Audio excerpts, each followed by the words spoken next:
Friends, ఈరోజు snacks మా Nani chicken pakodi చేశారు. చూడండి, ఎమ్మి ఎమ్మి చికెన్ పకోడీ. వావ్, చూస్తుంటే తినాలనిపిస్తుంది కదా. మీరు కూడా ప్రిపేర్ చేసుకుంటున్నారా ఇంట్లో? యాక్చువల్గా ఇది ఎలా ప్రిపేర్ చేయాలంటే, ఫస్ట్ చికెన్ తీసుకుని 250 గ్రామ్, అందులోకి 1 స్పూన్ కారం, 1 స్పూన్ సాల్ట్ అండ్ 2 స్పూన్స్ బేసన్ శనగపిండి, ఇంకా కొంచెం చికెన్ మసాలా కొంచెం యాడ్ చేసుకొని 1.5 స్పూన్ అల్లం వెల్లుల్లి పేస్ట్ టోటల్ మిక్స్ చేసుకోవాలి. కొంచెం వాటర్ వేసుకుని తర్వాత ఆయిల్ హీట్ చేసుకుని ఆయిల్ వేడయ్యాక అందులో ఈ చికెన్ని బాగా డీప్ ఫ్రై చేసుకోవాలి.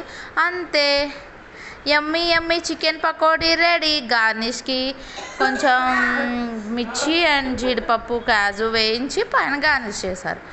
So chicken pakodi ready. Wow, మీరు కూడా తింటారా యమ్మీ యమ్మీ చికెన్ పకోడీ?